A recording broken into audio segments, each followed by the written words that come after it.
Broadcasting live from the Zimmer Communications World Headquarters. This is Wake Up Mid-Missouri. Get ready, pal. Here's your host, Randy Tobler. Caleb, we thank you for being with us, and we can't let you go without asking that big unanswered question, that big 60,000-pound gorilla question in the room. Are you going to file? You haven't filed yet.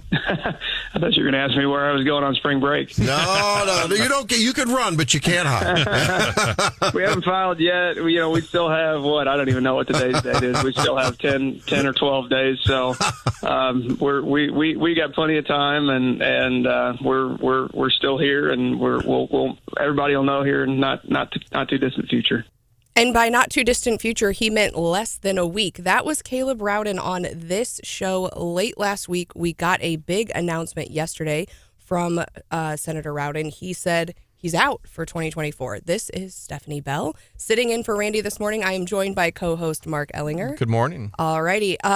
Big news from Pro Tem Rowden yesterday. But not particularly surprising. For an insider, Mark. I mean, I think we all saw the hesitancy of it, and I think we all saw that, he didn't file on the first day after, doing some campaigning, having to kick off up here in Columbia. And once you don't jump in early, there's a reason you don't jump in early, and you have to be able to explain it pretty quickly, or it shows that you're soft on the desire to be in the race. I had kind of forgotten that he was running for Secretary of State.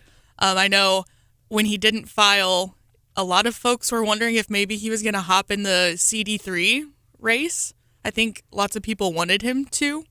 Talked about for lieutenant governor as well in some circles. Well, and I know, he's got a young family, and if you read his statement, a lot of it has to do with his family, and so folks were like, well, maybe he'll get into something that would allow him to be home with his family a little bit more, but his statement actually said, I will not be a candidate for office in 2024, so he is saying, I'm going to sit this out. He said, but he actually took some jabs with that comment. One part of his comment said, the desired outcome and the facts used to make decisions, used to be the shared values. More and more, the latter no longer seems to be the case. Consensus building was once a trait that was admired and rewarded. That no longer seems to be the case. And of course, he's taken a lot of heat over being a rhino or being a consensus builder. But part of that comes with his position, right, Mark? Yeah, I mean, how do you pass a state budget, for example, if you don't come up with consensus? You can't say no to everything all the time. I mean, there was a longtime state senator who was actually our state senator years ago, Larry Rohrbach, who got nicknamed Dr. No, because he voted no on everything. And it was kind of his shtick a little bit to a certain extent. But the reality is, if you're going to get governing done, you have to figure out some compromises. Yeah, and I think when people look back on Caleb's career, I mean, he had a lot of big wins. The legislature, had huge wins as far as transportation and tax cuts and all of that, and he helped shepherd those along, although, we do hear from listeners of this show that they're unhappy with some of his votes and his compromises. But I think overall, our state's better off with him having served. I was going to say, talk about just a top-tier human being. Well, that too. And correct me if I'm wrong, but because of redistricting, that seat will likely turn blue after this next election, right? Yeah, I mean, it's now just Boone County. I don't even think Stephen Weber has a challenger. I'm pretty sure no one's filed against him. I mean, it's almost a fool's errand to run. Unfortunately, the Boone County itself is unlikely to ever vote Republican in the immediate near future. That district used to have Cooper County, which is Booneville, and that was just enough votes to swing it. It's the same reason we have some Republican judges in Columbia, is because the circuit that has judges includes Callaway County, and there's just enough votes in Callaway County to allow a Republican to have a chance to win. Well, and for all the people who have dogged on Caleb for being a rhino, just you wait.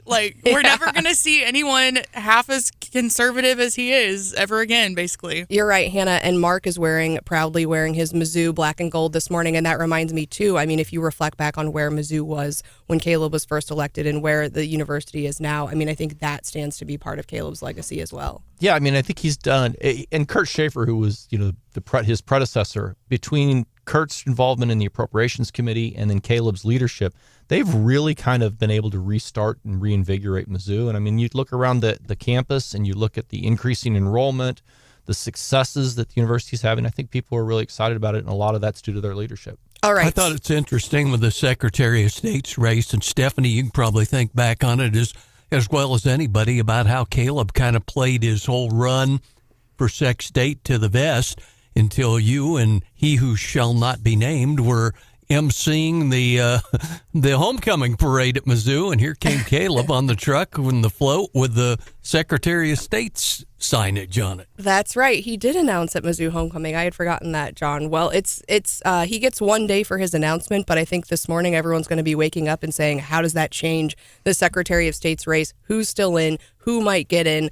We are going to get into that a little bit later with Chris Arps, who will be joining us at 6:35. And then we are going to have Beth McGeorge. Most of you, a lot of you probably know who she is. She is a realtor. And, we talked yesterday a lot about this new realtors case, the settlement, how that affects commissions. And she's going to be able to talk to us about what that means in practice, especially if you are looking at buying a home like Hannah is. She has a new show on Sunday mornings on KWOS called Home with Beth. So we hope you've been hearing that. That's been running for a couple weeks now. And I've actually been on the last 2 episodes talking about first-time home buying. So you can check out the podcast of those on the KWOS app and the website. All right. She will be with us again at 7:35, so we hope you will join us then. But yesterday, a big day in what we like to call here Missouri v. Biden, but you might have heard it called in the national news something else. It is now called Murphy. Murphy v. Missouri. Same thing. If you were wondering. And by the way, it's Missouri, just for the record. Okay, Missouri. Not this again. Oh, gosh. We're going to get there already. Well, Mark, thanks for coming in. It's been fun.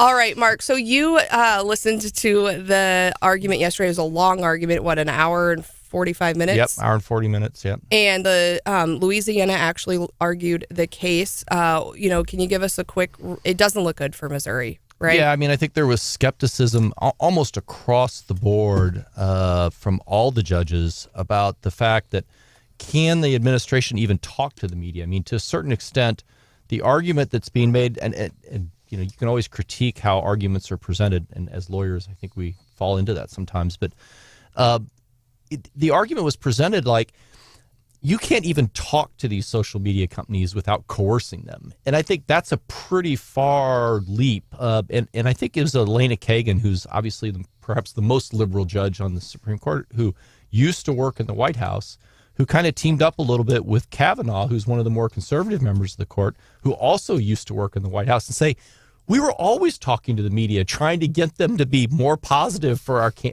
for the president, or saying, hey, you need to take into account this other information, or even don't run this story. You don't have all the facts.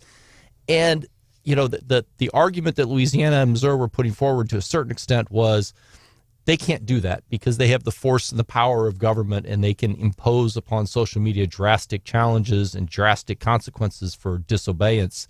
And I think that fell upon really deaf ears, which there was a second case right after it that we'll probably at some point talk about that had to do with the NRA and what the finance commissioner in New York did, which was very analogous, but the court was incredibly hostile to New York in that one. I think I think the court's in a really tough spot. And Mark, you bring up a good point, like what is coercion, what is force? And so like you said, there's some people say they can't talk at all. At the same time, what do you have to show there's a threat? And someone, I was listening to some Federalist Society stuff yesterday. They said, the old mobsters used to come by and say, hey, that's a really nice restaurant. Be ashamed if something happened to it. It's not necessarily a threat. So at what point do you cross that line? And that's why, some court watchers are saying maybe this whole case actually never hits the merits, and maybe it comes down on standing, which was also a big part of the argument yesterday. Yeah, it's going to be, I think, one of those opinions where there's people all over the place. I think the standing issue, they spent a lot of time debating standing because there were 2 individual plaintiffs that they spent a bunch of time talking about and how they were directly affected. It seemed like it was pretty tangential how the states were involved in that. Obviously they were involved in it because it's a great political opportunity. And there was the discovery that came out of that's shocking. If you kind of go through and read some of the documents that were produced, it's really pretty shocking. The other shocking thing that I think came out yesterday was a statement by Ketanji Brown Jackson. Did you hear that, Mark? I think everyone's eyebrows kind of raised. I'm going to play it here for you. So my biggest concern is that your view has the First Amendment hamstringing the government in significant ways in the most important time period. isn't that the purpose of the First Amendment? I mean, isn't that the reason we have it, is to hamstring the government from taking away our speech rights? Yeah, I can't believe those words. That part really scared me for all of the important issues that are before the court, especially these First Amendment issues. Now, we do need to, and then you guys know I'm an Elon fangirl. Totally back on my Elon shtick. I moved away from Kate Middleton, and we can get there later because there was a new video yesterday. Is he going to buy TikTok? No, but he and the Attorney General went on a live Twitter space last night, and we're just chatting back and forth. Attorney General Andrew Bailey's asking Elon questions, and we've got some audio from the live space yesterday. It was incredible. There were like 20,000 people listening to this discussion about free speech. So we'll get there. But Brian, a quick update. There was a shooting last night in Columbia. We had a shooting last night at the Walmart on Conley, and obviously pretty busy at the time. The Conley Road Walmart, very visible from Highway 63. A number of our listeners saw the aftermath. The police are being tight-lipped, whether it was inside or outside. I've got a story up 939theeagle.com and KWOS.com, and just from the yellow police tape, the shooting clearly happened in the parking lot outside. One person taken into custody. Police did release a statement that I linked to in the story. It's still under investigation. They did do a very quick live interview with our news partner, KMIZ. I mean, probably less than 90 seconds, if they even were that. She was very tight-lipped. Jenny Hopper last night with Nia Hinson said the victim was taken to the hospital with life-threatening injuries. So we will keep you posted on that. Person was stopped nearby. And I also have confirmed, nobody else has this, Danny Santuli's family will be in Jefferson City next week to testify before a Missouri Senate committee about the anti-hazing bill. I confirmed that on the record with State Representative Travis Smith. That's huge. That's a big deal because the Santulli families talked to Good Morning America. They've talked to some national outlets that they have not been to, as far as I know. Maybe they've been privately. I don't think so. They have certainly not been publicly at the Missouri Capitol, but they are going to call on the lawmakers to pass Danny's bill as we know it. So that's huge. All right. And we've also got an update in the Riley Strain Nashville case in that I think there's a new video that he had a brief encounter with a police officer who was investigating something else. And I think he just said, like, hey, man, how's it going? He said, good. But no update on the search. The update on the search is he is still missing. He did say to that officer, the officer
And we haven't really heard him pick up this VP debate lately. But yesterday, we heard it's not going to be who, Mark? It's not going to be Vivek Ramaswamy. I'm surprised by that. Really? Yeah, I mean, he's next to Trump everywhere you go.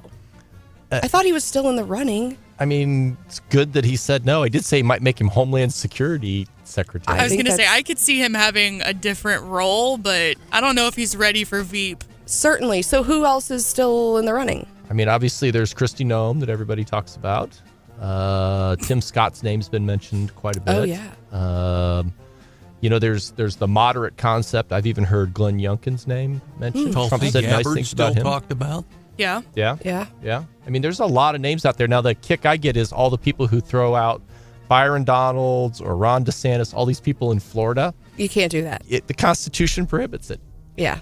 All right. Well, we will keep our eyes on that. At the same time, Trump's got some major legal woes. It was announced yesterday. His lawyers have called like 30 different entities and can't get bond posters for his New York fraud case, Mark. Let's back up. Why do you post a bond for an appeal?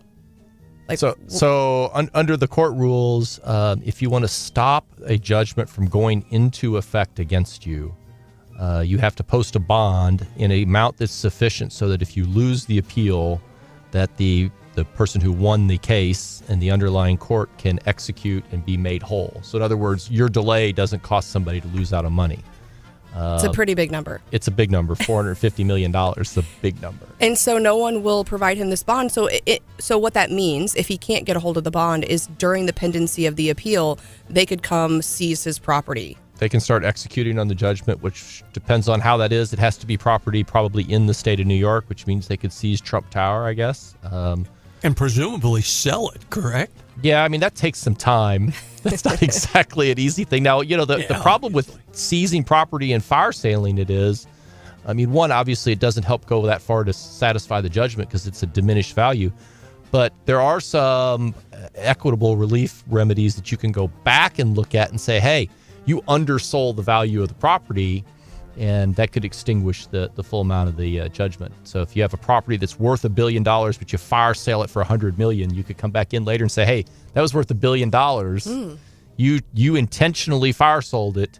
Not only does that extinguish the judgment, you now owe me $500 million. And this whole case is all about valuation, right? So interesting updates out of that case, and I'm sure we'll continue to hear about Trump's legal matters. At the same time, we're getting some updates out of Congress. We've got a deal on the Homeland Security funding, which what we thought had some issues this weekend and might hold up this budget deadline as of Friday. Late last night, early this morning, they said, we've got a deal. We don't have any real concerns other than there's some people who really want to read the bill. So we might have to work into the weekend to try to get that bill done. At the same time, that is just a precursor to the main fight, which is the fight about funding on the international level. Yeah, I mean, obviously they've got the 12 budget bills. This will get that done, and actually we'll have a budget for a year, it sounds like, as opposed to continuing resolution, although half a year, I guess. But I think they've got a fix on the Ukraine funding. How? It's super clever. So the administration wants $60 billion. $48 billion of that's actually to go to the U.S. military to buy weapons to replace those weapons that have been donated or given over there. That leaves $12 billion gap.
Quite a few candidates still in the race, and I'm wondering if this is who Chris will be voting for. TikTok is brainwashing kids, and they're using their algorithm, their agenda, to turn them against the United States. We should just send them to the military. These are pampered, weak kids that shouldn't be watching TikTok whatsoever. They should be in school, but sadly in school you get indoctrinated. So the military should be the you want like compulsory service? I would say like a two-week training for them, because these kids are so weak. They're so ungrateful to me. Well, all right, Chris. Valentina Gomez is one of those candidates in the Secretary of State's race. Is she your gal? Now that Caleb Rowden's out. She is not my person. I have met Valentina a couple of times. She is a Central Committee member for the St. Louis City GOP. She is running a spirited campaign. I do see her commercials and her videos on Facebook, but she's not who I'll probably be supporting. I'll probably be supporting Adam Schwadron, state representative from St. Charles County. I've known him for quite a long time. He is a elections nerd. He knows all of the rules, the regulations that deals with the Secretary of State's office and with the elections. So he's probably who I will put my support behind. But I have to tell you, I was kind of surprised that Caleb Rowden decided not to run. It was kind of the handwriting was on the wall a little bit because he hadn't been attending any of the Lincoln Day celebrations around the state. But I think he is a symptom of what we're seeing in the Congress. There are 23 Republicans that are not running for re-election in the United States Congress, and we're hearing the same thing from all of them, that there's just so much rancor and so much division that it's not worth it for them to be in office anymore, and they just want to go home. Well, now technically filing is still open, so do you think with Caleb's exit that will either draw someone from another race into the Secretary of State's race, or perhaps draw someone in who isn't currently in a race? Someone I've heard a lot about is Senator Tony Luetkemeyer. They talked about him getting into CD3. He's got a ton of money, and he's one who could just drop into a race and instantly be a contender. I've also heard rumors yesterday too that House Speaker Dean Plocker, who is running for lieutenant governor, may change his mind and run for the Secretary of State position. It's very fluid. We've got a couple of weeks left until the end of filing, so who knows what could happen by that time. Okay, so beyond Valentina and Adam Schwadron, we've got Denny Hoskins out of the KC area, right? And then we've also got caucus member. And we've also got Shane Scholler, who's the Greene County clerk. So a crowded race there. Talk to me a little bit more about this CD3 race and what's going on with Justin Hicks. Justin Hicks, boy, he has made a name for himself in the short time that he has been involved in elective politics. Not a good name, I would say. There were allegations, I think I mentioned this last week, that a guy that was going to run against him put out a website on him with a lot of court papers regarding when he was a younger man, Justin Hicks, that he had a restraining order for allegedly choking his girlfriend. The Post-Dispatch has grabbed a hold of this and did a story on supposedly a bill that is in the legislature that he was fomenting to make sure that names are redacted when it comes to lawsuits and police actions and things of that nature. So not the way that you want to come into and to get name recognition of people knowing you for that. I speculated last week that maybe he knew that he was not going to probably win his reelection, and so maybe that's the reason why he jumped to the CD3 race. I think he is an extreme long shot, but he gives talk show hosts things to talk about, right? Well, and that CD3 race, Chris, is really interesting. I mean, when you sit down and think about it, you've got now 3 St. Louis area folks running with Mary Elizabeth Coleman, Bob Onder, and Justin Hicks. And then you have Kurt Schaefer running from the entire opposite end of the district here out of Columbia. I mean, how do you see that breakdown, particularly with the splitting of the bigger population centers in the East? Well, I'm hearing, I do this show every week with you guys, and I'm hearing from you all and from people in mid-Missouri that they would like to have representative from that area represent them in Congress. You know, we have three members, as you said, Mary Elizabeth Coleman, Bob Onder. Both of them are very strong candidates. Bob Onder has the money advantage, of course. He had a fundraiser, I think, last week with his brother, who was a prominent attorney. He's able to raise plenty of money. I heard that I think a third of that district is in St. Charles County, so he's got a leg up on that. But it's going to be really interesting to see the Missouri Right to Life, who they choose in this race. They chose Bob Onder for the lieutenant governor's position, but as we all know, Mary Elizabeth Coleman is a very strong pro-life person. So it'll be interesting to see who gets that nod. Chris, changing topics a little bit, the migrant situation and all. We saw the thing last week in They're O'Fallon. illegals. Yeah, exactly. We saw the thing in O'Fallon where somebody got stabbed by an undocumented person at a laundromat in O'Fallon, and there was, I think Channel 5 did a story a while back about some folks in St. Louis seriously talking to Chicago about taking some of their migrants in the Show Me State. What's your take on where this is all headed? Well, that's an absolute crazy idea. I know that the city of St. Louis has, for decades, really wanted people from different countries, from different areas around the world to come to St. Louis, because St. Louis is dwindling population. I mean, we're under 300,000. So Mayor Slay, when he was mayor, Tashara Jones, they are strong advocates for migrants to come to St. Louis and settle. You know, Eric Schmidt, our senator, he coined the phrase that's very popular, that, you know, all states are border states now. We see them being shipped all over to these different states. We heard the report last week where the Biden administration flew in 300,000 migrants into the country. They've been dispersing them all around the country. I think we're just going to see more instances like you cited in O'Fallon. We don't know who these people are. You know, Donald Trump got into a little bit of controversy over the weekend when he called MS-13 members animals, which they are. We see that they bring in fentanyl, they're trafficking, human trafficking, and all of that. If you can't call these people animals, then I don't know who you can, and it's going to be a problem for years to come until we get a handle on this migrant illegal situation. I mean, violence abounds in St. Louis, and I mean the latest thing with Kaylee Gain. What do we, is she still in the hospital? Do we have any updates? I know the community has been supporting her and her family and raising a lot of money. What's the latest? Yeah, the family put out a statement yesterday saying that she is still unconscious and that her prognosis will not be known until she wakes up. There has been a GoFundMe account that has been started. I think it's at $300,000 so far. So basically, the family is just waiting to see if and when she wakes up, and to see how bad the damage is. There are talks that the young lady that beat Kaylee, that she should be charged as an adult. You know, I don't know how I feel about that. I mean, this was a horrible beating. What she did to that young girl potentially could have killed her. I want to know, was this something that she has done before? Does she have problems? She obviously needs some type of anger management, some type of counseling. But you know, if this was a one-off incident where she lost her temper, I would hate to see her life ruined because of this one incident. It is a terrible incident, but this is a pattern.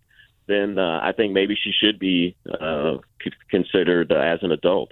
I think I'm right there with you, Chris. All right, so we heard this morning or late yesterday that Trump is not going to pick Vivek Ramaswamy as his VP pick. Is there someone out there that you are really hoping Trump picks? Not necessarily someone that I hope he picks. I know there are some folks that are on the short list. Kristi Noem from South Dakota. We had an opportunity to see her at the Lincoln Day celebration. I know Tim Scott has been on the short list as well. I think I would like to see, because IVF and abortion is going to be a huge issue in this election, I would hope that the president, Trump, would pick a pro-life female to kind of counteract that the onslaught that the Democrats are going to place on him and our candidates this year. So I'd like to see a female, pro-life female, be this running mate. Well, give us a quick update on the ground from St. Louis. I know we've seen a lot of petitioners here in downtown Jefferson City. Are you seeing all of the petitions or particularly one over the other there on the ground? I have to be honest with you, and I kind of hibernate. I don't get out too much, but I have not heard or seen a lot of instances of petitioners being at their usual places, shopping malls, post offices, things of that nature. Haven't really seen them around. I'm sure they are, but I haven't seen them. They're not camped out in front of a conservative radio station. No. Wait till the next Cardinal game. Yeah, that's true.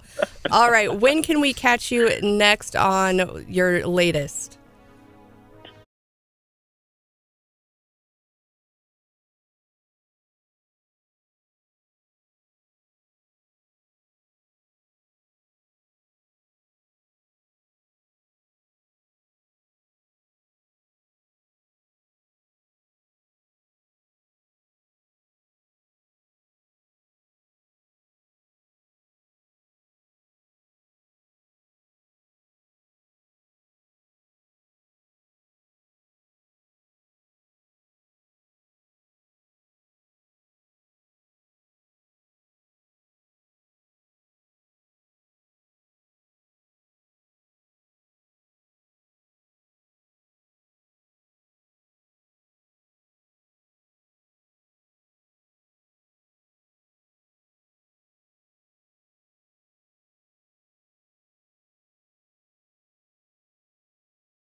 provide a defense of Biden. Now, he's been taking a lot of heat the last couple of days. And I have a feeling you're about to. Just throwing that out there. So apparently Biden has some new kicks. Have you seen the guy's new shoes? Did he finally get some anti-slip soles? They are actually Hoka's, which, Hannah, you've told me that you're thinking about buying some Hoka's, right? Not anymore, apparently. Well, I'm thinking about it. I know a Dryer shoe store here in town carries them, and they'll actually fit your foot and help you find the right one for your foot. So I'm asking for an early birthday present from my family, basically. Well, folks have been paying very close attention to these shoes, and they're called the Hoka Transport, which just sounds like an old man shoe. Apparently, it has a very wide sole to prevent tipping and falling and slipping. But I'm going to defend the guy because you got to wear comfortable shoes, whether you're 97 or whether you're 25. I wish that I would have spent more of my life wearing a comfortable shoe. And I think if the guy wants to wear, he's out walking. I mean, why are we going to give him grief? And I will say, Hannah, I don't think you can weigh in on this debate because if you're wearing, I have a hatred for Hey Dudes. Yeah, I hate Crocs. You hate Hey Dudes. It's fine. If you walk around, that's why people wear Hey Dudes is because they're comfy, right? So why are we giving Biden some grief? And I even wore my special shoes. Mark already knows this, but I have these cute white tennis shoes. You can kind of see them. That she got for geriatric folks. They're so cute. I've worn them traveling all over. I walk everywhere. I've even gotten compliments on the white shoes. But do you know what brand they are? You two do.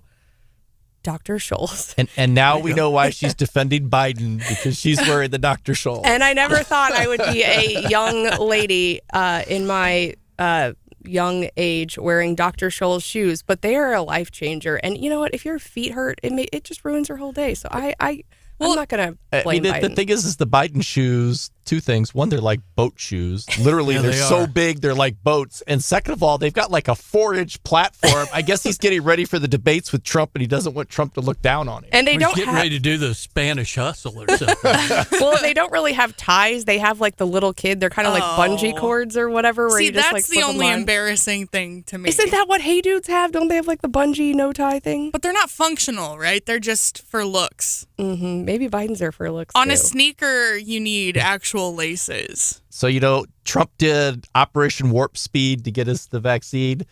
Biden did Operation Don't Fall so he could come up with some shoes that would keep him from falling down. Oh, sheesh. All right. Well, I'm wondering how this will affect Hoka because they've been on the up and up and been stealing a lot of market share from Nike and other brands. But I wouldn't be caught dead wearing Biden shoes. All right. That's so like Mark wearing his first generation Air Jordans in the courtroom. You got to go with what you go with. It's probably not happening. But no, seriously, Hoka's are a shoe I'm looking at.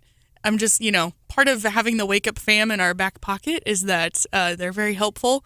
I have huge feet and have a hard time finding supportive shoes that are comfortable that I can find in my size. So if anyone has suggestions. Oh, our friends from Chemna Collision are weighing in this morning. They say Hoka's are wonderful. A lot of people. So if you have Hoka's and you love them or hate them, let Hannah know. And if you have another, I'm telling you, the Dr. Scholl's are pretty great. Because also good shoes are expensive. So I want to know that I'm getting something worth the price tag, right?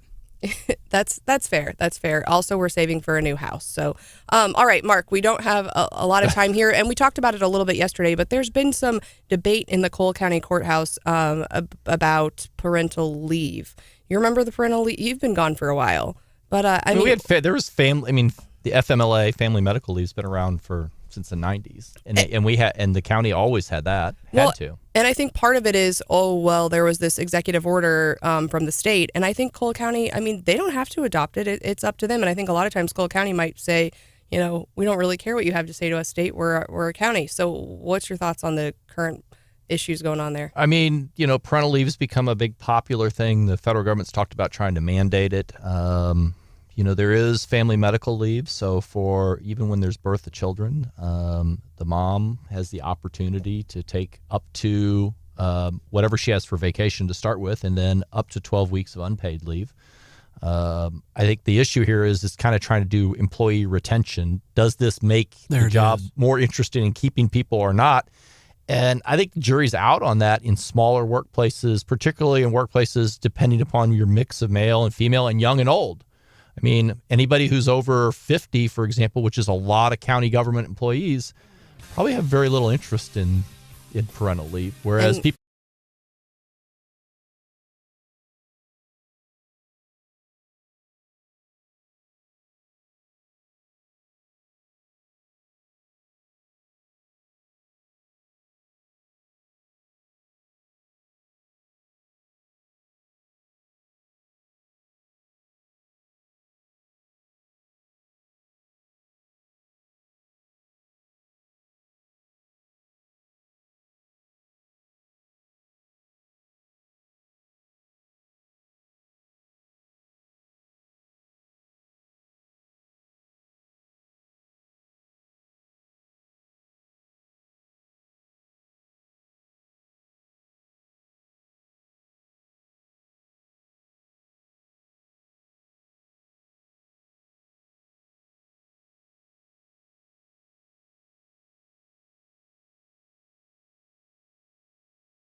for free speech. We've uncovered a relationship of coercion from federal officials with big tech social media platforms to target American speech for censorship. That is Attorney General Andrew Bailey yesterday on the heels of a big argument, which we know the case as Missouri v. Biden. It is now Murphy v. Missouri. There you go. All right. And make sure you get the Missouri right in there, right? Got to say it right if you're going to be from here. But that was that was not him on his usual, like on Fox. You know, we've seen former Attorney General Schmidt's been all over Fox. So has the Attorney General, the current Attorney General, about this case. But that recap was actually late last night. What time did that go on, Mark? 8 or 9? 7 or 8. Yeah, I can't remember which. Yeah. Okay. It seemed late for us morning. That's past my bedtime. Yeah. So, and it was on a space, a Twitter, an X space. Am I saying that right? I think that's what they call it, X space. Hannah, have you ever done a space on X? I have not. Now, if you recall, this was the thing that went pure. It was a pure disaster when Ron DeSantis decided to announce his candidacy. He crashed it. It did crash it. I mean, now that gives you an idea how many people tuned into it. Now there were, I think it was hundreds of thousands of people. Yeah. Oh, last night, so I got on this X space. So we got a little bit of an announcement on Twitter mid-evening that said, "Hey, we're going to go on this space." And not just the Attorney General, but the Attorney General with Elon Musk. And I thought, do they know each other? How does this work? And so I got really excited because I love Elon Musk. And so I tuned in, and so that was the Attorney General's recap. At one point, I think the highest number I saw that it got to was about 20,000 people. And I saw Marjorie Taylor Greene was on there, and there were some other. It was weird in the way that the algorithm shows you who's on there. I think it shows you like your friends first, maybe. So that's why you saw Marjorie Taylor Greene right there. I don't think I follow her, but that was up. And Hannah, I think so. It was interesting because actually, Attorney General Bailey was asking Elon questions about some things, and he had some nice things to say too. If you don't have freedom of speech, you got nothing. So thank you for pursuing this case.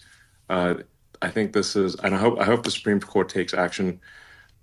And so we got a little bit of insight from Elon, and he was talking about a little bit of like a British accent. South African. Yeah, South African. Okay, yeah. Maybe I've just been clueless. But it was interesting, and I think it's now posted online, and you can go back and watch it. It's not very long, about an hour, but they walked through kind of some of the stuff they uncovered in the Twitter files, and the changes that Elon Musk has done to X and what it means. And we do need to get to this Don Lemon audio too. We might have to do that. We'll do that. I don't want to promise it. Let's. Quick question. Just run the Don Lemon audio. It goes along with this. Hannah, can you cue up the Don Lemon audio for us? There's a timestamp. I mean, if we're gonna kind of do our Elon Musk thing, we might as well get it out. I mean, I'm kind of like you. I love Elon Musk. I think he's great. I think he's one of the most inventive people we have in society today. Mark, I was dialing around. There's a question to you, maybe that. I'll admit that I actually watched CNN's kind of slanted take on this, but they kept bringing up calling the Biden administration's jawboning case and kept using that term over and over. In regard to this, what is that supposed to mean? So you heard Andrew Bailey say coercion. So if the government uses coercion to stop free speech, it's a clear First Amendment violation. Whereas if the government's just trying to kind of like do gentle persuasion, they spend a lot of time in the oral argument talking about bully pulpit. That's also called jawboning. It's where you basically say, come on, you really shouldn't be doing that. I mean, look at us. We know what we're talking about. You need to. It's the power of kind of persuasion without coercion.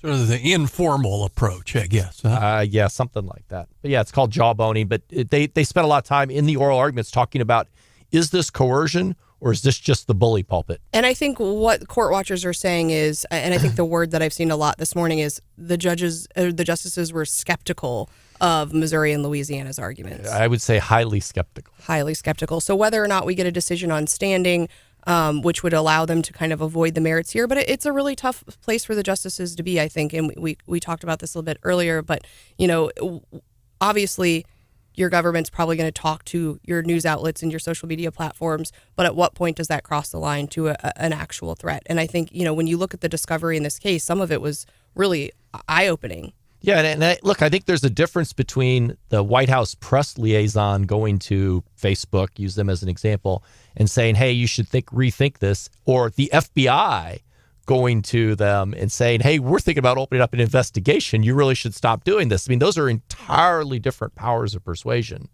And, anytime the FBI is involved in something, automatically you kind of almost have to think there's an element of coercion into it. I mean, when law enforcement shows up, and there's lots of men and women that do great stuff with law enforcement, everybody's heart beats a little faster because they control so much power at the moment you have that interaction. It is coercive. Well, and if I couldn't love Elon Musk anymore, this latest Don Lemon stuff is just another reason to love him. So Don Lemon and him came to some sort of agreement where he'd get a show, kind of like Tucker's show. Just this Tucker on, it used to be Tucker on Twitter. Now I guess it's whatever, Tucker on X. And Don Lemon was all bragging about how he's going to have this new show. And then it went down in flames before we ever saw the show. And then Don Lemon released the show yesterday? Yeah, it went down in flames after his first interview, which was with Elon Musk. What did he say? Elon's over the hill or something? Give him that comment? And I think Lemon put the interview out like it would make him look good. And Elon just schools him in this interview. And it's hilarious. And it's also on not only do they get into some DEI stuff, which I thought that discussion was really interesting, they also talked a lot about free speech. Radicalizing. So Don, you love censorship, is what you're saying? No, I don't love censorship. Then why are you asking? I believe in moderation, but I don't believe in censorship. Moderation is a propaganda word for censorship. But don't you think free speech is one thing, right? Or not, Look, if something's illegal, we're going to take it down. If it's not illegal, then we're putting our thumb on the scale and we're being censors. You're putting your thumb on the scale for moderating hate speech. I mean, you don't put out child pornography. That's not. It's illegal. Some people would say that's considered censorship. I'm just saying you. No, I literally, Don, I literally said if something is legal, okay, we will obviously remove it. Okay. And Don Lemon just isn't getting it. He's like, well, what about child pornography? And Elon's like, I just told you it's illegal. We're going to take it down. I mean, it is Elon Musk, if you didn't love him before, you almost have to love him for that on the basis that he says, look, we're not going to put our thumb on the scale. Now, I thought there was a really interesting discussion about promoting. Mm-hmm. And Lemon kept saying, well, this is on Twitter or on X. There's a post out there that's on it. You're promoting it. And Musk is having to explain to him what promoting actually means. When you bump it up with ad money. Right. Or your algorithm puts it farther up to the front. And he said, look, we have hate language policies. We don't promote those. So if you put something on calling for some type of hate speech, that post doesn't get promoted through their algorithms or through pay, whereas it may sit out there. And I thought Musk made a great analogy. He's like, it's the internet. The internet has stuff everywhere. You say shut the internet down because it has stuff on it. And Lemon's like, no, I don't want to do that. Well, and this came up in that live with the Attorney General last night as well. And he, in this longer form of his interview with Lemon, he said, because Lemon's point was, well, we would never put this kind of stuff on mainstream media. And he said, you guys issue 20 articles a day. He's like, Twitter has 500,000 posts a day. Million. Is it million? 500 million posts a day. And he's like, the sheer volume, and that came up last night as well, is, it's the internet. You're right, Mark. So I thought if you haven't seen the full clip here, you really should go back and watch it, because I think I am full on Elon fangirling this morning. And if you watch the whole interview with Don Lemon, I mean, time and time again, it really shows, I mean, for lack of a better term, just the intellectual difference between these two guys, because Lemon portrays himself as being this like smart, liberal, elite, guy who used to have the CNN show, and Musk just bends him around in pretzels constantly during this. It's really pretty funny. And actually just comes out and says, I don't think you're understanding me. And it's clear he's not understanding at all. All right. Well, the other big news out yesterday on the state side is that Caleb Rowden is saying goodbye to politics for now. He said his name won't be on the ballot in 2024, that he's not running. We had expected him to run in the Secretary of State's race, but if you heard his interview on Wake Up Mid-Missouri last week, he kind of hemmed and hawed and wouldn't commit. And in my mind, that was already a no, I think. Hannah, did you get a no last week, too, from that? Maybe not a hard no, but probably not for Secretary of State. At least, like I said earlier in the show, I saw him maybe running for a different office, but he didn't even do that. So, and because filing is still open, there could be some significant shakeups. Although, so it might not just be him dropping out. an opportunist who isn't currently in could jump in, or someone who's looking at their own race and maybe not doing so well could switch races. Mark, do you see that happening? Yeah, I think there's some shoes to drop. We've got a week. Filing closes a week from today at 5:00, so there's still a week left. And I think Caleb even kind of made some remarks about the fact, he came out a little bit early because there is still time for filing for folks to make decisions. You've mentioned Stephanie Tony Luchtemar, state senator from up north Kansas City, might get into the race. A lot of speculation about him. Dean Plocher, a lot of speculation on all sorts of different sides with Dean Plocher, whether he'll stay in the light governor race, whether he'll drop out, whether he'll move to Secretary of State. There's just a lot of cards to be played out there still. I think so. And the others, there's a lot of speculation about all of Caleb's money because he was a pretty prolific fundraiser. He's got hundreds of thousands of dollars still in his campaign, or over 100,000, I think, in his campaign committee. More, I think, a couple 100,000 in his PAC. And obviously that could give somebody or some cause a big boost. Yeah, and we've seen a lot of politicians take their PAC money and convert it into a continuing PAC to stay involved, whether it's on issues or ideas. It's a little harder to do that with your campaign account, needless to say. Right. So you'll have to figure out what to do with that, and then that's just a tougher thing. But he has been a very successful senator. He's very popular. He's personally very popular with a lot of folks. I don't know anybody, even his opponents don't say he's a bad person. They may not like his policy. But I've never heard anybody say he's personally a bad person. I think he's generally well-liked, and I think that'll go a long way for him, whatever he chooses to do. I think you're right. Well, we will continue. And he said he's going to sprint to the finish, right? So he's still got a lot of work to do. They've got 8 weeks left. They've got a budget to pass. Education reform still hanging out there. IP reform still hanging out there. Mark's not looking very hopeful. We might get a budget. But there's still a lot of work to be done. And he said we can expect him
slash bickering about self-checkout. Because, yes, again, this is a headline that's in the news. And Stephanie is mean mugging me right now because she hates self-checkout that much. I have enough jobs, okay? All I'm asking you to do is do your job. What was it that Missouri Times publisher Scott Fawn said yesterday? He said Stephanie's never loved anything. I was paraphrasing. Wow. Yeah. Anyway, I've always been a big fan of self-checkout. Mark is with me. I like it because it feels faster. I don't feel rushed when I'm unloading my groceries onto the belt. Like there's not a cashier that's waiting for me, right? I can bag my groceries the way that I want to. No, because it's always beeping. It's like, did you put it on the thing? Oh, no, it's in the wrong thing. Did you? It's always mad. That sounds like user error to me. Say, what self-checkout are you using? But there have been some companies in the last week that have announced, like, hey, we're actually going to start to roll this back a little bit. And the internet kind of freaked out. Walmart in particular, I think folks fell for some fake news or they misunderstood. Walmart said that, they're going to be scaling back on the number of self-checkout lanes, but also during times in the store. So if they're busier or not as busy, they might limit the self-checkout to folks who subscribe to their Walmart Plus plan, which is like $100 a year. So folks were thinking that to use self-checkout at any point in time at Walmart, you had to be a Walmart Plus member, and that's not true. And Walmart has also said they're leaving it up to like the managers of each individual store. So it's not going to be a corporate-wide Walmart policy. And so you may or may not be affected by it anyways.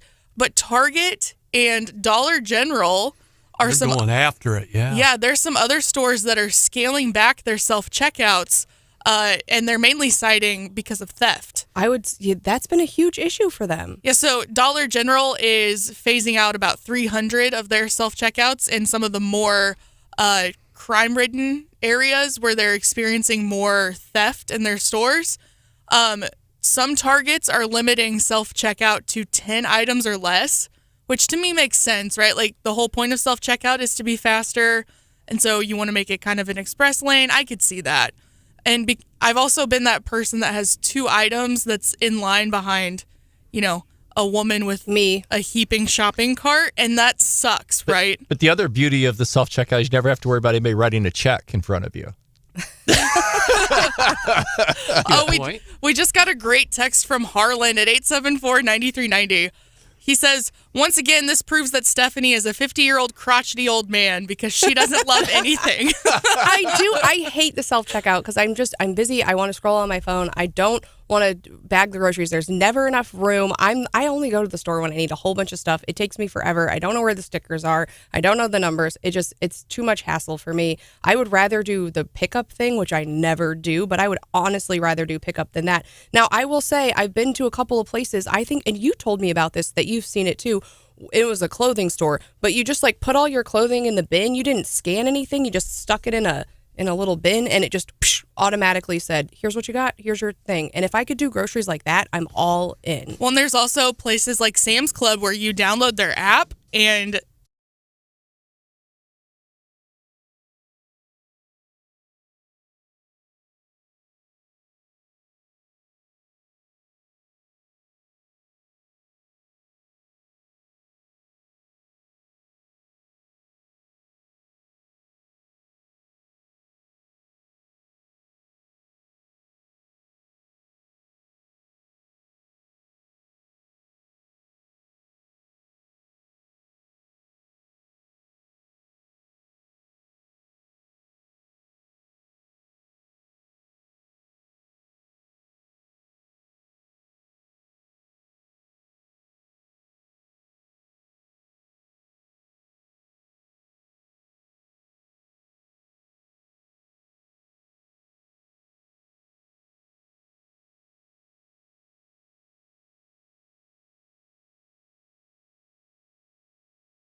all kind of been through it, but it has been a wild ride with real estate, from the craziness with the markets during COVID, and it's persisted. I mean, Brian keeps reporting on the average home price here in mid-Missouri, and I'm always astonished. I've got a house in my neighborhood right now that's for sale that the price is eye-popping, and I can't believe it. And as much as I want to sell, I'm thinking, where on earth would I go? Because I can't pay these prices that we're seeing. And now, on top of that, we've had this big lawsuit that actually came out of Missouri. A settlement was announced earlier, and it was essentially over real estate commissions. Mark, did you want to say more? It's antitrust. Antitrust. Yeah. But it affects the commissions, also right. affects the listing services. They announced a settlement, I think, in the last week. And I'm thinking, how does that affect us here? I mean, because it sounds very ominous, and it's nationwide, all of this stuff. But I'm like, when Hannah goes to buy her home, how is this going to affect her? So we called our friend. Lots of tears. We called our friend Beth McGeorge of Remax Jefferson City. Now, Beth has a new show that's airing Sunday mornings at 10 a.m. on KWOS. You can actually check it out on the podcast feed. It's called Home with Beth. So we do hope, and she's been talking to Hannah a lot about her first-time home buyer woes. But Beth, let's just talk real generally. I mean, what's the talk amongst the realtors about this most recent settlement and how that might affect commissions? Good morning. Yes, thank you guys for having me. It has been a wild ride. Real estate just seems to be getting hit with weird stuff, and we just take it on the chin and keep going. But like most things, the headlines are very eye-catching, but very wrong or maybe misleading. 10 minutes, we're not going to cover everything, but Hannah, let me tell you, you're going to be just fine. Here in Central Missouri, I don't see a lot of big movements or change unless this evolves into something else because of how we were already conducting business in the state of Missouri. It's going to affect other states a little bit more than maybe we feel here. So what questions are in the room? What do you guys want me to address? Because I know we won't get to all of it, but what are you thinking? Sure. Well, I think in the past, the standard has been, 6% commissions, 3 and 3. And what I'm hearing from the national news headlines is that might come down. I guess, so is that the case? Are we expecting those numbers to drop? And then also, are you hearing from buyers? Are they coming in and saying, well, I've been told by the national media that I don't have to pay that 6% anymore? Are you hearing that from people? Right. So buyers aren't really rushing the door. And let me first state this. Commissions are and have always been negotiable. So areas may have different norms per se, but every area is different. And I can think of 5 different commission structures that even just in our local market exist that aren't what you just stated. So it really does vary. And some people charge less, and they should. Some people charge more, and they can attest to what service they bring. In the legal world for attorneys, everyone's billable hour rate is not the same, and it depends on what they do and how they do it, right? So in real estate, it is, and maybe that's incorrect. Is that correct, Stephanie? For the attorney world. But so there isn't like a fixed price. So I do want to lead with that. In our market, we have had buyer's agency agreements in place where it outlines if an agent is representing a buyer, what are they getting paid to do so? And in our market, typically when someone lists a home in the multi-list, they're offering compensation to a buyer agent to expand that. So like, Stephanie, if I sold your home and I maybe have a buyer to bring to it, that's great, and I get it sold. But in this market, it's best to expose it to all buyers who are looking. So that's where the idea of co-brokering exists. Buyer's agent became a thing in 1989. You used to have to call whose sign was in the yard and deal with that person who, oh, by the way, is also representing the seller. So buyers didn't have representation. The term buyer beware was in existence. Sellers didn't have to disclose things, and you were kind of just on your own to hope they weren't hiding things from you. So in transparency, they evolved that process to say, hey, buyer, you really do want your own agent representing your interest in this transaction as you navigate it. So that has evolved over the decades. Most of us sitting here know about that, but that didn't used to be a thing. So this could end up being a big step backwards if this continues. Like, Hannah, I don't think you're going to have to write the check personally to be represented. That doesn't seem like what's going to evolve, at least here locally. Some places you still had to call whose name was on the sign. So I don't see a lot of change. We have done buyer's agency And with all of this, I think myself and my peers, I always want to pan out and say, what is the intent here? The group that started this, what was their goal? And, what are the consumers looking for? Because every good realtor really does. We want our industry to be healthy and thriving and representing our clients well on both sides. And so I think the idea was more transparency in, how are agents getting paid? What are they getting paid? What are my options? And so I think every agent's different in how they communicate that. I feel like I do it to a very high level. But, I mean, if we're going over 30 pages of paperwork, if someone leaves, do they memorize everything they just heard, right? It's like my accountant. He'll tell me things, and I'm like, great.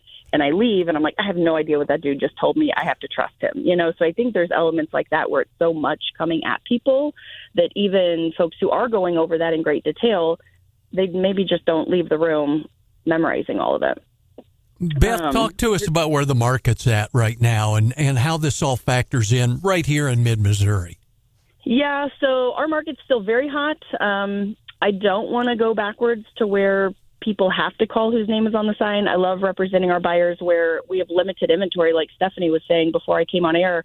The pricing for people in Hannah, it's blowing people's minds of what this market looks like, and everyone keeps waiting for it to, like, crash or get weird, but because, Stephanie says, like, maybe I go sell my home and make a ton of money, but where the heck am I going to go?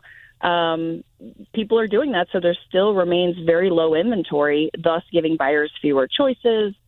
Thus our values are holding. So this crash everyone keeps waiting on, I can't see a scenario down the road where that's going to happen at this time because we're going to continue to see very low inventory.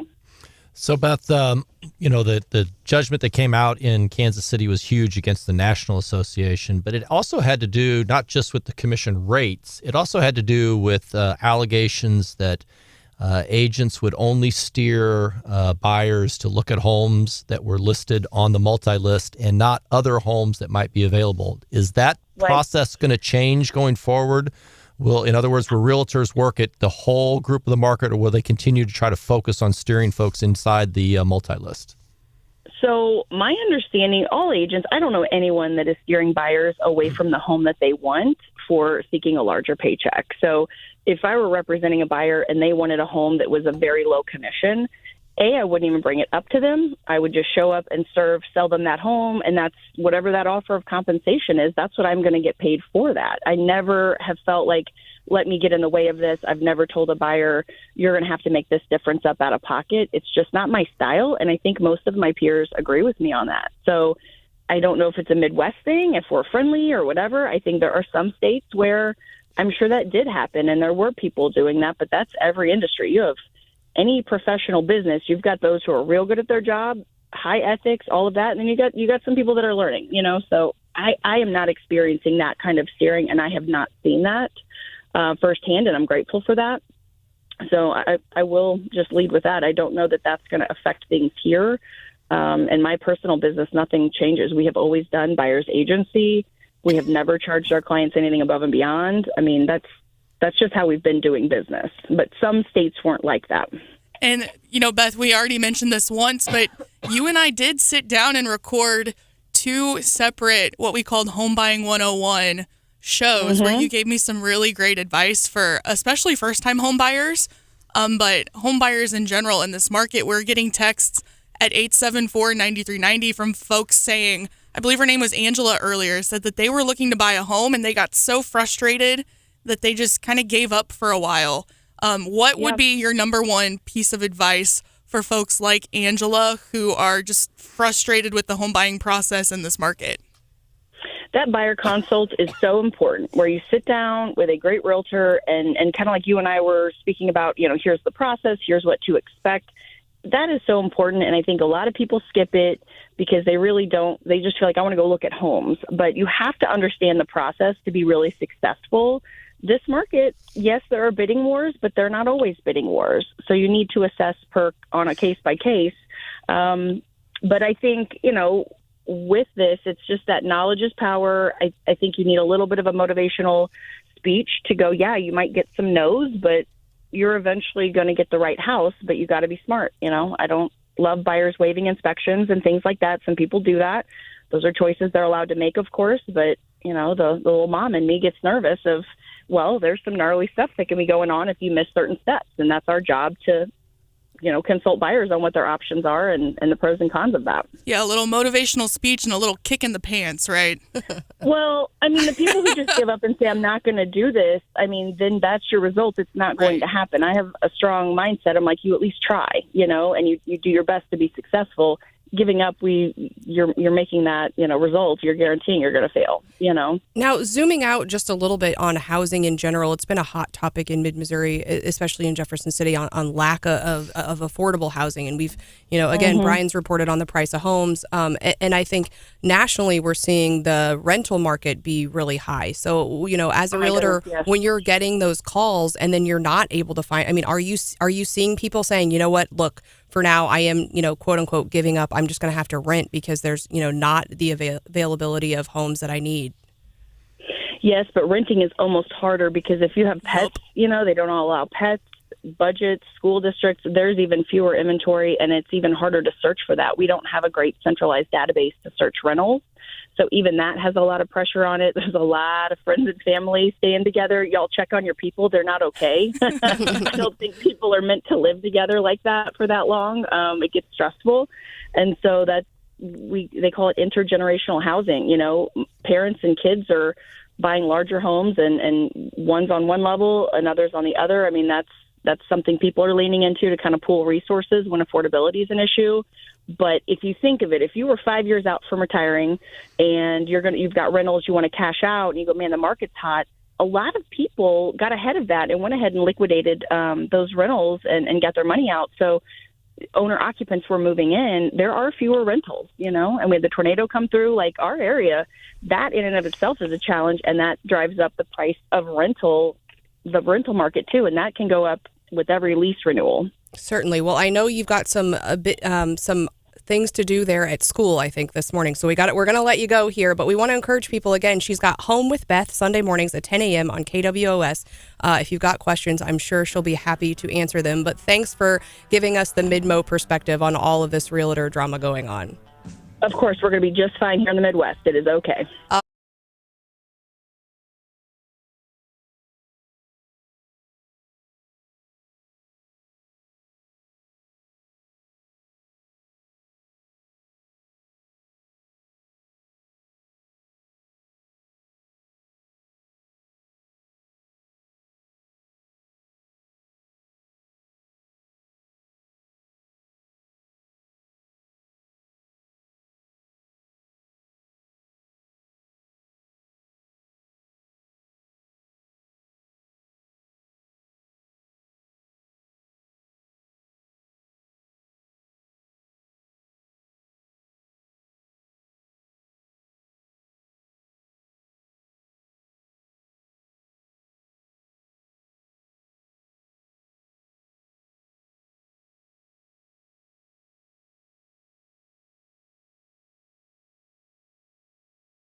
He's seeing himself on the big screen, maybe any screen. Had a couple lines in Iron Man 2. He's been called the real-life Iron Man by folks who want to get in good with him. He voiced himself on The Simpsons and South Park, as well as a character named Elon Tusk on his favorite show, Rick and Morty. You might have seen him on Saturday Night Live, where he told the world he had Asperger's in his opening monologue. Came out dressed up as Wario, made some weird jokes about Dogecoin, and then he flew to Mars with Pete Davidson's character Chad. But the thing Musk is famous for is some of the weird names he's given his kids. His kids with Justine Wilson, pretty much normal. Griffin, Xavier, Kai, Saxon, and Damien. Indie singer Grimes, he had a couple kids with her. His daughter is named Exa Dark Sideral, and his son is named XAE A-Roman numeral 7. And this is a guy who answers media requests with this poop emoji. So now you know where Elon's coming from. You know, I've always wondered how you pronounce his kids' names because I've seen them written out, but I've never heard anyone, try to pronounce it. It reminded me of the weird symbol that Prince came up with when he became the artist formerly known as Prince. Well, and what they actually call the kids. Like most kids have a nickname. So especially for this one that's like an algebraic equation. Yeah. What do they actually call the kid? Just X maybe? Or 7? Because the end of it's. I mean, he's a little odd, but he's a genius and he thinks out of the box. Maybe this is a little too far out of the box for some of us, self-included here. But the box blew up. Well, and that's what I love about and last night on this Twitter space, you just got to hear his personality, and there were pauses and stutters, and you could just kind of even though it was audio, I kind of felt like I could see him thinking through the free speech problems and the issues that he's had in running X. And it was so refreshing. And I was even telling Hannah, when they started the space or whatever, Andrew's on there and he's saying, hey, welcome to the space. And Elon gets on and goes, hey, if you could make me a co-host, all my followers will see this and it'll blow up or something. And there's just kind of chatting back and forth. And just what an interesting and way. He's always playing it for laughs. It's like he's a frustrated comedian anytime he gets on with anybody. Well, and didn't he say that he might actually come out and endorse someone for president? I think that hit not yesterday. at this time, but he may do that in the future, he said. And that's a good question because I think there's an ongoing debate about whether endorsements matter. And I think other than the Donald J. Trump endorsement, for the most part, I would say endorsements don't matter. We're getting rumors at the state level that Missouri Right to Life might endorse in the statewide races here this week in the ones that they haven't already endorsed. And I think that if because abortion could make a difference, I think that's a big one. You look at law enforcement and Farm Bureau endorsements. I think those in Missouri matter to a lot of people.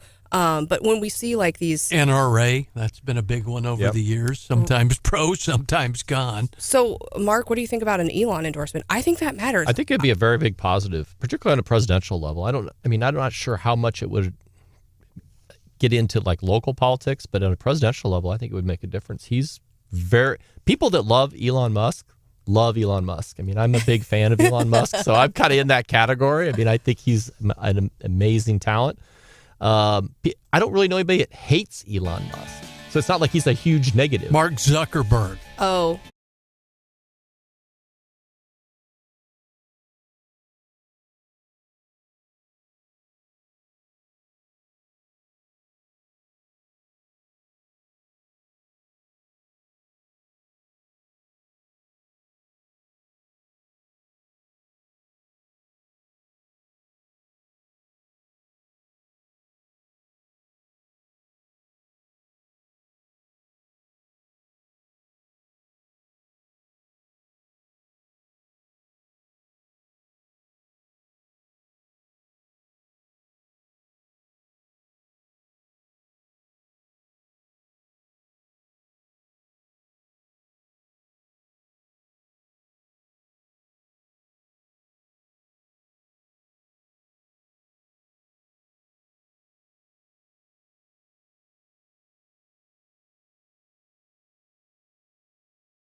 We have been talking a lot this morning about Missouri v. Biden or Murphy v. Missouri. Murphy v. Missouri. Right. The big case argued yesterday, but there was also a second case that was argued yesterday involving the NRA. And who are we going to hear? This is the attorney for the NRA opening in front of the Supreme Court. Message, unquote. Shortly thereafter, Vullo extracted legally binding consent orders from the NRA's 3 principal insurance providers, barring them from ever providing affinity insurance to the group ever again, no matter how lawfully they do so. These actions worked as multiple financial institutions refused to do business with the NRA, citing Vullo's threats.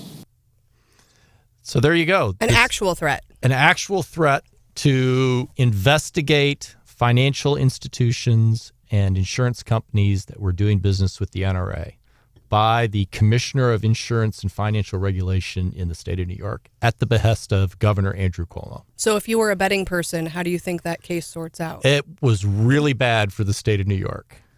And it's interesting because that's the other side of the case we've spent all the time talking about, which is Murphy versus Missouri or Missouri versus Biden, which is the social media case, because this one's a case of actual coercion. So back up a little bit. Tell us the facts. So in which case? In the New York case. So in the New York case. Dumb it down for us, Mark. Sorry. In the New York case, after the shooting was it Sandy Hook where they had the shooting, the governor of New York said, we need to crack down on the NRA. And if you remember, the only thing the NRA really does is advocacy. It advocates for gun rights. And the only way they could think to shut down the NRA was to go after all their finances. So one of the levers they used was they went to banks and insurance companies that worked with the NRA, and the New York Commissioner of Finance went in and said, kind of like the mob boss, except for even more threatening, hey, the NRA is really bad. We don't like what they say. They espouse gun rights. And if you keep doing business with them, we're going to have to open investigations into you because you're doing business with them. And in the process, got first a big bank to walk away from them, and then went in and negotiated agreements with the 3 insurance companies that did what they call infinity plans. Like, you know, when you get your credit card that's got like the NRA credit card and you get like discounted insurance through it, to agree that they will never do business with the NRA no matter what, solely to crack down on their free speech. And it worked. And the NRA really took huge financial losses as a result of it. And so the justices yesterday were much more receptive to this is bad, this violates free speech than they were in the first case, in the Missouri case. Very much so, because there was, the government actually used its levers of power against entities to stifle speech. And, you know, if you listen to the oral arguments, which can get a little boring and long, let's be very honest, but in the get boring. Sometimes they're kind of fun, like when somebody says we don't need the First Amendment anymore. We have very different definitions there. They can get kind of fun. Here, I think this is what Mark's talking about. This was Ketanji Brown Jackson yesterday in the Missouri case. So my biggest concern is that your view has the First Amendment hamstringing the government in significant ways in the most important time periods.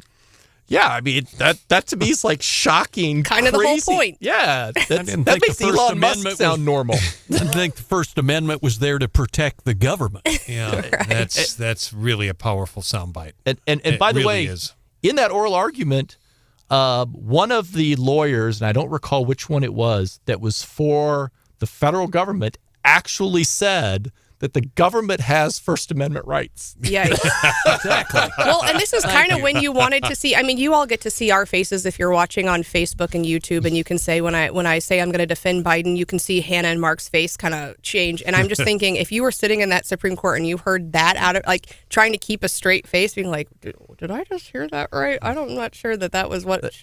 Yeah. I mean, it's almost one of those things where, and you can't do this because the kind of like way you argue in front of an appellate court. You can't do it, but you almost want to stop and say, can we have like a real quick history lesson here? The reason we have a First Amendment was because government was wanting to do things to take away people's rights, and we put this in saying government couldn't, and yeah, it's designed to stop that. Yeah, about the sedition laws and all of that, That's right? true, and the other thing that Mark brings up about that is there are progressives listening to us that probably would agree with the justice saying that. So we'll see. To be fair to Ketanji Brown Jackson, she did vote 9-0. The whole court did to keep basically that prevented states from to be fair to her, from keeping the former president off the ballot. So it's hard to. I mean, there has been some. There've been surprisingly, Mark, and you watch it much more closely than I do. I watch the Missouri Supreme Court much closer, but there have been surprisingly more 9-0 or 7-2 or 8-1 decisions, more than I expect on other issues. Maybe not just this one. That's actually fairly normal, believe it or not. Yep. The bulk of the opinions in the Supreme Court are 9-0 or very close to majority. Even on the opinion in which Trump was kept on the ballot, it was a 9-0, but it wasn't really a 9-0. Right. It was really because there were 3 judges that issued a concurrence but didn't agree with part of it, and one of those was Ketanji Brown Jackson. Right. And I think that makes a difference too. The substance of what people say. All right, That's a good point. We got to get to some of these local stories here too. We had a shooting at Walmart yesterday, and then Brian, we'll get to that. But we also MoDOT was in Columbia yesterday, I guess, or the previous day, cleaning out another homeless camp in North Columbia. Now, our Missouri Supreme Court, I think, ruled that homeless encampment bill unconstitutional. But what MoDOT's saying here is that it was unsafe in some way or another and was cleaning it out. Now, we've seen them clean these camps out before, and then a couple weeks later, they're back. Brian, any updates from MoDOT? Well, not from MoDOT. I mean, I'm aware of the cleanup. There's so many of these. I can't literally keep track of them, how many of these camps are going on. One thing I did hear from people over the weekend that were in town for basketball, I did hear from a few people they were surprised at the number of homeless people because they're out at basically every intersection. So, yes, they did clean up the camp. I encourage people, 939theeagle.com, KWOS.com as well. This issue actually came up last night at the council meeting. Rhonda Carlson, who's a developer and realtor, she testified that property owners are being forced to pay to clean up homeless encampments. Now, the one you're talking about is MoDOT, more on public property, back behind the woods or in the woods, if you will. She's talking specifically about people's private property. She said one cleanup alone cost her family business more than $5,000. They got a $5,000 bill. She's worried about a declining quality of life. Says this is, and before this, they got hit with a $1,200 bill. She was on with Mike Murphy and Al German. Mike posted the audio. You can hear it for yourself. And then she testified last night. So that was obviously a topic. I think the big thing at the council meeting, besides that, was the roundabout at Fairview and Chapel Hill, because it did, and that has been very controversial, and they had a lot of people there for last night. It did pass, though, unanimously, and that surprised me. The only thing that divides people more than roll carts is roundabouts, right? And Columbia is going to try to compete with Ashland, I think, on most roundabouts per capita. Well, Centralia is going to be getting a pretty big one in the somewhat near future. See, I think I was an early recycle bin roll cart hater, and then I became, once I got it, I was like, this makes it so easy. And I would say the same thing. Initially, I hated the idea of roundabouts, but now living in a town and going through them daily, they really do keep things moving. Roundabouts are great.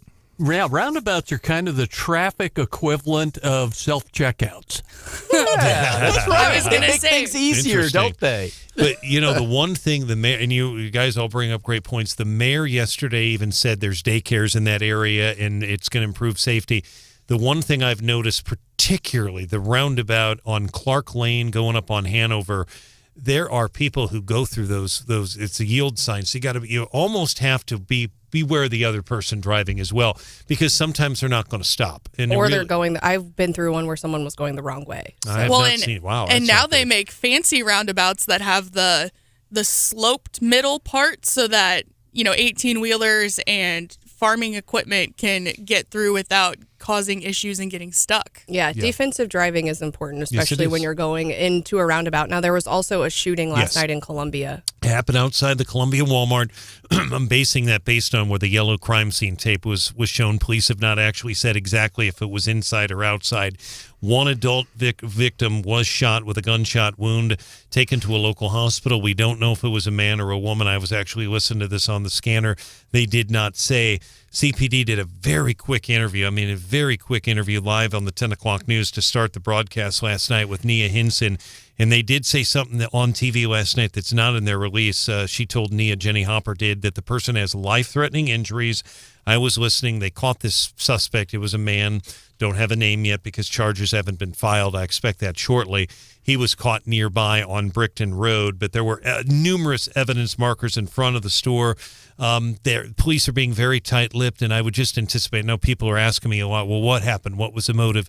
Folks, we probably aren't going to get that from CPD. In a case like this, we'll get it once the charges are filed. It'll be in the court documents, but they'll look for those to be heavily redacted. Then they'll usually say, was it random? I don't know, but it was very close to the front of the store. I actually was in that Walmart yesterday. I had to get my glasses cleaned, and it's just, that parking lot is so old that it is hard to figure out where it's very, compared to the Grindstone and the one out on West Broadway, it is old, and it's hard to, you turn down a road and you're not sure exactly where to turn out of. It's very confusing. Well, we will be expecting some updates as you get them on that shooting, Brian, so thank you. Thank you. Hannah is chomping at the bit because there was a new Kate Middleton video out. Fox News is just reporting on it. It's all over. But two things. People are comparing her height compared to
with a twist that Mark Ellinger can give you.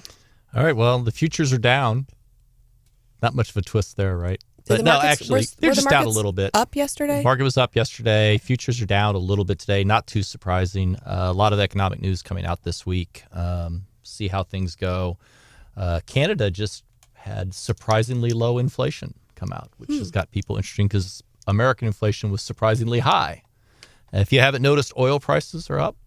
Yeah, I Gas? filled my tank up. Did you see? I rolled into the gas station yesterday. Hannah is rubbing off on me. I'm so proud. It said 9 miles. I'm so proud. I feel like a proud mama bear. I never do that. I am like the person that goes right as soon as the light goes on. And yesterday I was betting it all.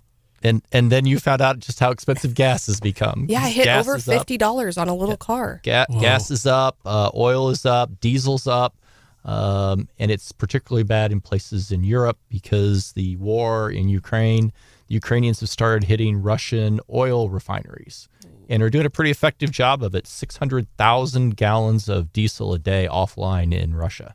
Wow. So makes it interesting. Another interesting little business kind of world tidbit. Hong Kong passed a security law that basically says you can't have intellectual property in Hong Kong anymore. It will be really interesting to see if that causes the end of the business world in Hong Kong and if whether all the Western companies will now flee back to the U.S., back to London, or to somewhere else in Asia. You would have to. I don't know how you can survive without it. Huh. But the real story, and it even has a mid-Missouri tie, is Ben & Jerry's ice cream is for sale. For sale? For sale. Hey. So Unilever bought Ben & Jerry's. They actually have a whole set of ice cream lines. They own more than just Ben & Jerry's. Unilever, which has a big, huge factory in Jefferson City, is decided it is getting out of the ice cream business. It doesn't like ice cream. It's going to sell all their ice cream business. And that's about 7,500 jobs that they're looking to offload from Unilever. They're going to focus on their core products, which anybody who's from mid-Missouri knows the plant in Jefferson City does like shampoos and cleaning conditioners and things of that type. They said another core product's mayonnaise? That's right? part of their food product, yeah. Don't they do liquid IV? I think so. So they're changing their market structure. They're changing what their focus is, and their stock went through the roof overnight after the announcement was made. Apparently, the market doesn't like ice cream either. What? So I was going to say, I would much rather buy ice cream than TikTok. All those people who are like, we're going to buy TikTok. I'd much rather ban TikTok than ice cream. Come on. Come on. Maybe Unilever will start combining brands and they'll offer a Ben & Jerry's Axe deodorant flavored one, maybe. Ew. Is there an explanation for why Tastes people, like middle school. why people don't like ice cream? I mean, is it like the health foods craze and all of that, or it's just ice cream sales have been flat for years. Really? Yeah, I'm surprised by that. They had a nice peak during the pandemic when everybody was sitting at home. It's a tough market. It's gotten. If you go to the grocery store, look at how many different brands of ice cream there are now. Yeah. You know, when you were younger, most of us, particularly us older people, remember 1 or 2 different brands of ice cream on a shelf. Maybe bunches of flavors, but just 1 or 2 brands. Now you walk down a grocery store and you go through 8 or 10 freezers of every one has different brands of ice cream in it, and they all have their little twist. It's a saturated market. Well, and tons of national brands, which is why I like to keep it local. Our friend Nancy with Jeffrey Ice Cream sometimes drops us off this honey ice cream. It's so delicious. Never and had I know I can get it at Mosher's in Ashland. It's very delicious. I have to stick with the Central Dairy from Jeff City. It's about as good as Okay, it can get. we can all fight about our favorite brand. I love ice cream. Maybe I I'm do too. single-handedly keeping the ice cream market in because I eat a lot of ice But cream. I don't Ice cream touch- factory is where it's at. But I don't touch Ben & Jerry's, so there's Me a good neither. reason for why it's failing. All right.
Seeing that Don was supposed to have a new show on X, he interviewed Elon Musk, and things went south from there. But then yesterday, he put his interview out because he was going to show us all how smart he was, and quite the opposite. You need to go watch it. It's Elon Musk is so smart, and he just decimates, just absolutely destroys Don Lemon. And the free speech conversation was really interesting, especially on the heels of the big SCOTUS cases yesterday, but they also got into other issues like DEI. And so if you haven't checked that out, you really should take a look. Other things we're paying attention to today, there's a bunch of states that are having their primaries today. The only one I can actually remember, because now it's just over, right, is Ohio. And they've actually got a big Senate race going on. They do. There is a big Senate race in Ohio. It's being pretty heavily watched. There were 3 candidates that were in the race. The initial frontrunner was the Secretary of State of Ohio. There's a business guy named Dolan who's gotten in the race, and he has been self-funding himself. We've got some of those in our Missouri races. And then there's and his name's Matt Dolan. He's a state senator, but he's a successful businessman. And then there's Bernie Moreno. And Bernie Moreno is the Trump candidate. Trump actually was in Ohio Saturday, I think, maybe, doing an endorsement thing for him. It's interesting if you like watching. If you ever want to have Trump endorse you, it's probably not the way he endorsed Bernie Moreno, because he didn't say his name in the entire endorsement. Oh, no. Remember when he endorsed Eric? Yes, Eric. There you go. But it's a really fascinating race because it's going to see whether a Trump endorsement is sufficient to overcome an organized, well-funded campaign in a state where both the governor and the longtime senator, so Mike DeWine's the governor, I think he won with like 75% of the vote in his reelection campaign. Rob Portman is the very popular ex-U.S. senator who won easy election for many times, have both endorsed Dolan and said he's the right guy. It's going to be a real fascinating race. That will actually, I think, have a real impact on the U.S. Senate. Dolan, almost in every poll, beats the incumbent Sherrod Brown. Bernie Moreno loses by 15 points to Sherrod Brown in every poll. Ouch. So if the question is, do you want purity or do you want to win? And the Democrats have spent now $3 million endorsing Bernie Moreno. Really? And Trump went along with it on top of it. Well, and that's kind of what happened in the last cycle when we were told we were going to get a red wave. We thought we were going to have a red wave. We had some really bad candidates. Mm-hmm. A lot of those bad candidates were Trump-backed, endorsed the Trump candidate, and a lot of them lost when it came to the general. And so you're saying it could, they're neck and neck right now, actually. They are. It is a dead heat between those two, with the Secretary of State, Frank LaRose, being a distant third place. And Trump was just there this last weekend, so did that get... We don't know. Nobody knows. Dolan was surging. It seemed like he had the momentum in his direction, and it's anybody's guess.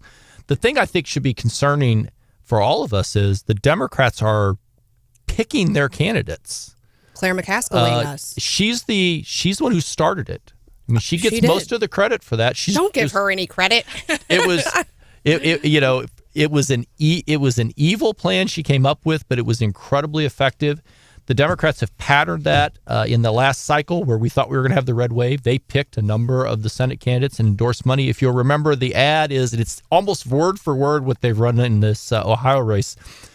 Bernie Moreno is the MAGA conservative candidate. And that's what they did to Aiken. They said he's the most conservative. Yep. He's too conservative for Missouri. And of course, everyone in the primary went out and voted for him. Now, we've seen a little bit of that, I think, play in Missouri, even past Aiken. I mean, we got, Sandra McDowell in the auditor's race a couple of years ago. Yeah, but I don't think the Democrats really put anything into that.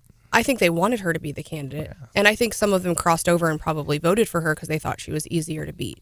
Yeah, I think that's true. But I think we're seeing, I mean, it's clearly in the national Democrat playbook to do this. And they have a huge advantage. We don't do it. We don't run ads in Democrat races generally. I can't think of ever having done it, where we try to get, that's the most liberal, vote for John Doe because he's the most liberal candidate. He's far too liberal for pick your state, and try to get some crazy bomb-throwing left-winger in there. Well, keep in mind, guys, and you are correct. Mark, great analogy there and some great history. Stephanie, you're right about that, but the ad that you're talking about with Aiken went further than that. The ad specifically said, now keep in mind that was running before the August primary in 2012, Todd Aiken, and there's this deep voice guy on TV. Todd Aiken says that former President Obama is a menace to civilization. And he even calls, the really dramatic voice, even calls for the abolishment of the Federal Department of Education.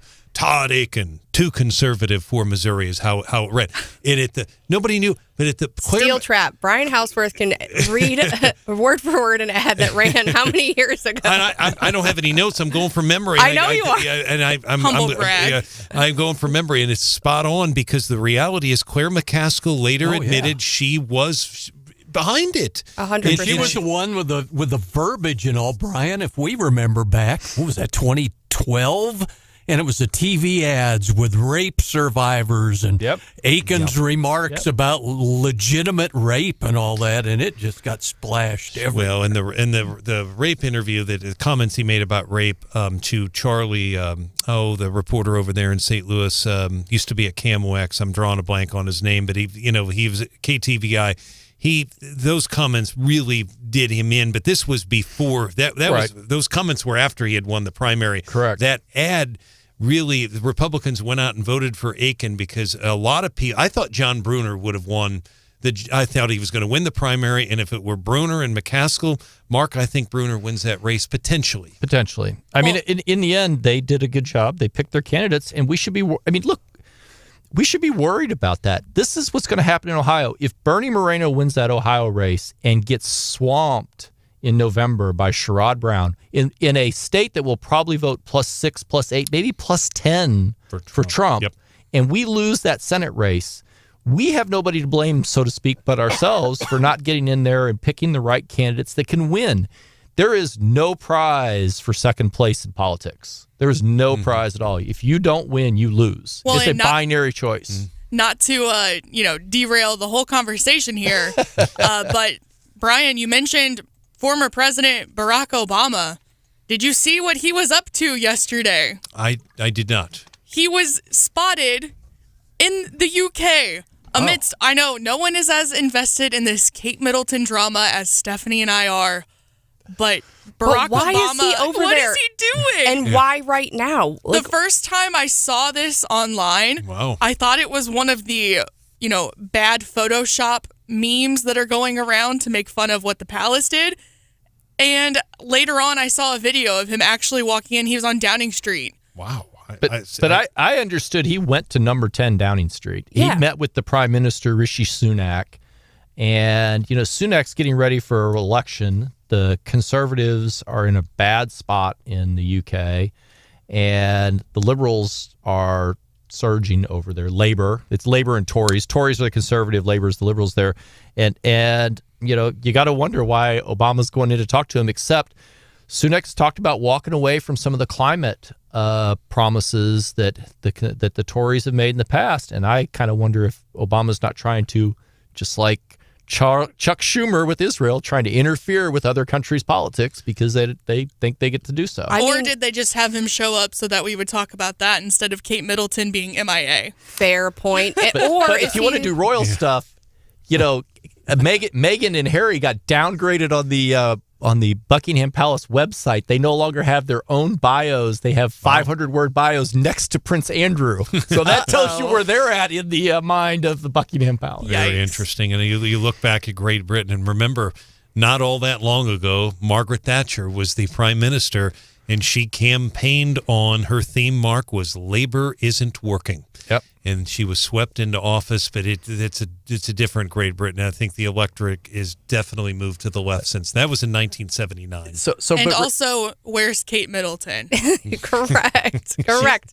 She's clearly alive. No, she's that clearly video. alive. No. That video is for sure accurate. That's awesome. So she was the video that Mark is referring to. Yesterday, it hit the news that Kate was allegedly spotted out in public. They were at what I would consider like a farmer's market. Yes. And filmed by The Sun and TMZ. Wow. And a lot of people are speculating that it's not actually the real Kate Middleton because her face looks a little different. And her height's off. Her height is not off. Shoes make a big difference in that. So that to me isn't as big of a thing. How much shorter she is than I think it's Kate Middleton, but I do understand why some folks don't. You know, her face looks a little different, specifically with like her jawline and her cheekbones. Maybe she just lost a little bit of weight while she's been recovering. I don't know. Could be. But I think it's her. She should still make an official public appearance. But I did hear that like the BBC's on standby and that they're expecting some sort of statement. They've been saying that since like Saturday. I'm getting antsy. Buckingham Palace announced, I saw this morning, that she will resume her official functions on Easter. Which is they said that back weekend. in January. Yeah, including whatever the Easter ceremony is. Which is a good day to come back from the dead, right? I mean, seriously. Very good. Instead of 3 days, it's been 3 months. All right.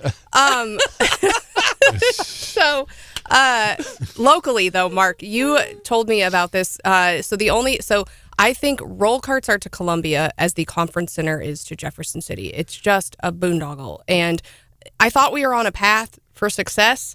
I thought they picked a developer. I thought we were rolling. You know, they said they bought the News Tribune building. It's going to get demolished. We're going to get new parking. Thumbs up, green light. And this week, the council voted to give a bunch of money to the developer to build a conference center. Is that right, Mark?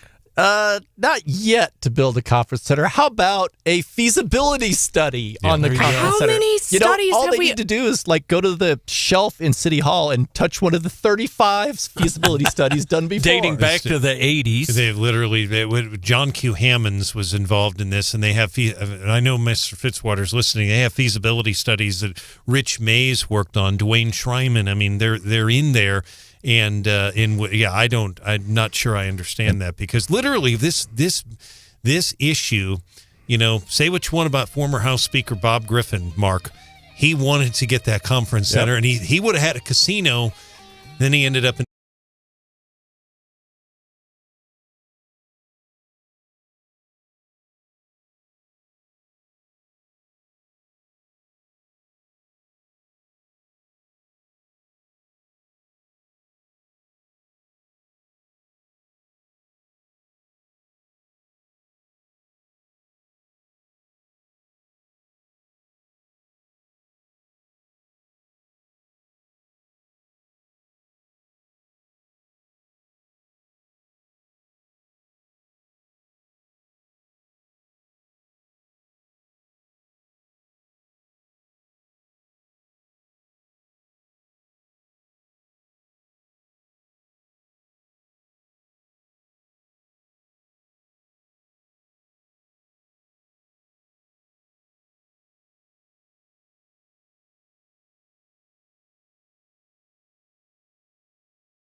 It is now time for leftovers. We've gotten into a lot. There's a big news day today. And we've talked about free speech a lot. We just heard a very sad story from Hannah about how she chipped the finish on her Stanley Cup. It is a sad day. It's not a great day for me. It actually happened about a week ago, and I'm still sad about it. I forget that. You mean they're not indestructible? Well, I knew for that price. I knew that. For that price. Fortunately, it is on the bottom, right? But it was sitting on my kitchen counter, and I forgot that when I open up the upper cabinets, it doesn't quite clear it, and so it knocked it off the kitchen counter and was very loud, and my husband had lots of questions about what happened. Well, Stanley's trying to rebrand a little bit because it's become so popular with women that they are trying to figure out how to get into the men's market now. No, Randy brought in his old school, that big green metal Stanley thing that you like. Thermos, yeah. Those were like the steel canteens for going out into the countryside, and that's not what's in anymore. So now they've got to come up with something that will appeal to men because they're trying to increase their market share. No man is going to walk around with a big old water cup. I'm sorry. Actually, sure they will if it's Cammy. Yeah. So my brother just turned 21 last week, and he wanted to buy a Stanley Cup, but he said he didn't want the quote like basic white girl Stanley Cup. Then you get a Yeti. He wanted a manlier one, and so he found one at one of the local sporting goods stores that is still Stanley brand, but it doesn't have a handle, and it's more of like a straight cylinder rather than like the tapered bottom. You know what I mean? And so he bought it. It only came in the color white, he thought. He is colorblind. And so he sends me a video when he gets back to the car, and he goes, someone just told me that this was pink. Like, is this pink?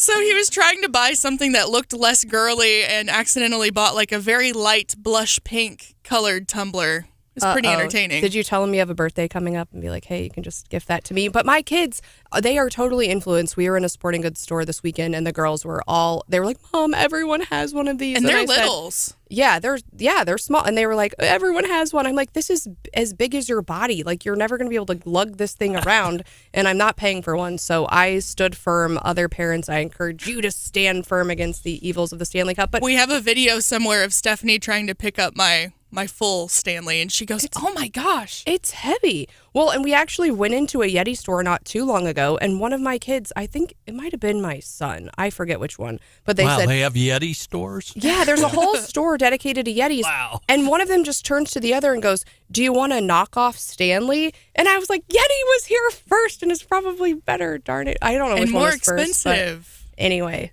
it's a big debate. All right, John, what's in your leftovers? You got anything? Yeah, all Missouri driver's licenses would be labeled with a